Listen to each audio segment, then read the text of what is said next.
Islam Makhachev beat Alexander Volkanovski to remain the lightweight UFC champion. But not only was this because Islam Makhachev had an incredible mindset that led to him winning, but also because Volkanovski went into the fight with an unhealthy mindset that led to him losing. My name is Bryce Wilson. I'm a mental performance coach, and I'll be giving you a full breakdown of both their mindsets going into and during the fight. To do this, I watched every pre- and post-fight interview of both fighters, and here's why the fight went the way it did. Who would you like to fight the next time you step in the octagon? I never choose Dana. You have some job.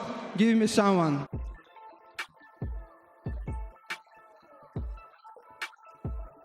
This is that Russian mentality. I like it because not only does it mean that they're skilled fighters and technically ready to beat anyone, but beyond that, it shows that the technical and physical ability isn't as important as the mental ability.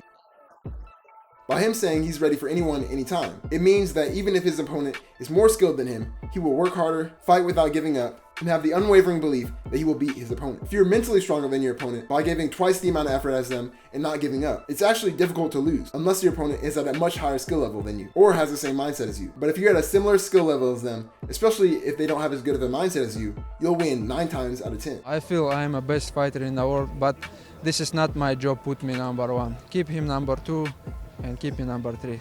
Doesn't matter. People know who is a number 1 fighter in the world right now. This is the right mindset to have. I talked about how KSI got this wrong in my previous video on the KSI Tommy Fury fight. When KSI lost the close fight to a decision, he thought he was robbed and started throwing a tantrum after the fight. But if KSI would have just handled himself with class and dignity, the people would know who the real winner is, and they treat him that way. Islam doesn't care what rank he is, because he knows he can beat anyone they put in front of him. I am a best MMA fighter in the world right now. He also knows it's the people who decide who the best is. Sports are subjective at times. That's why we have endless debates on who's the real GOAT in every sport. Is LeBron or Jordan the GOAT? Is Ronaldo or Messi the GOAT? There's always going to be people on both sides with their own opinions, which is why there's never going to be a definitive GOAT. This means that the ranking is essentially meaningless at the elite level because the people who decide who the true ranking is, and it's different for everyone. It helps Islam to have this approach because he's not focused on things that don't matter. He's not worried about rankings and neglecting actually getting better in the gym. He's focused on giving his best performance every fight and lets the people decide who the winner or the GOAT is. You told me that you wanted to prove that that last one was a fluke, that it was close,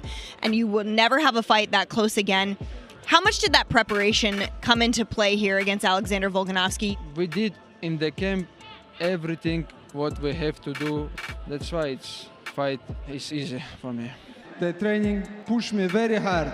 That's why it's happening today. It's great not only to have goals, but to voice them. This keeps you accountable and pushes you harder in training. Something Muhammad Ali was known for was making bold claims like he was going to knock his opponent out in the first round, or that if he lost, he'd quit the sport of boxing. Although a lot of that was showboating to sell the fight, by him saying this, he knew he'd have to back it up, and that pushed him to work harder before and during the fight. Same with Islam. After making a statement like that, there's no way he could take it easy in training or underestimate his opponent. He was going to give 100% effort in training and look to dominate the fight. And guess what? After making that statement, when he went a close 5 rounds with Volkanovski, this time he beat him dominantly in 1 round. Making that statement definitely seemed to motivate him and push him to make it come true. Last, here's a major mental weakness from Volkanovski that might have led to him losing. For some reason, when I wasn't fighting or in camp, I just do my head in, you know what I mean? I needed a fight, and then this opportunity come up, and I'll be honest, I wasn't training as much as I should have, but I thought I had to take it. This is a dangerous place to be in. There are a lot of people who enjoy staying busy and having a goal to work towards. I'm like that as well.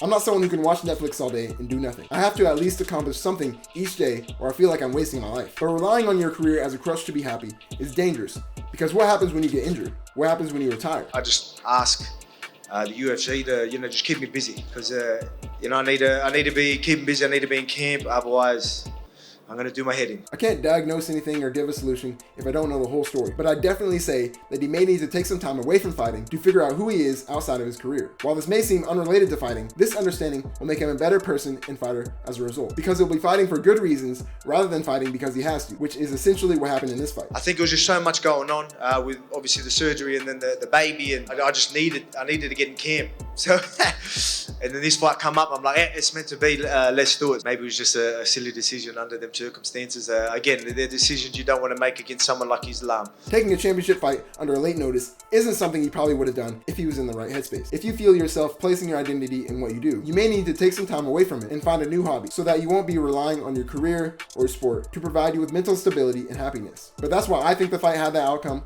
Why do you think it did?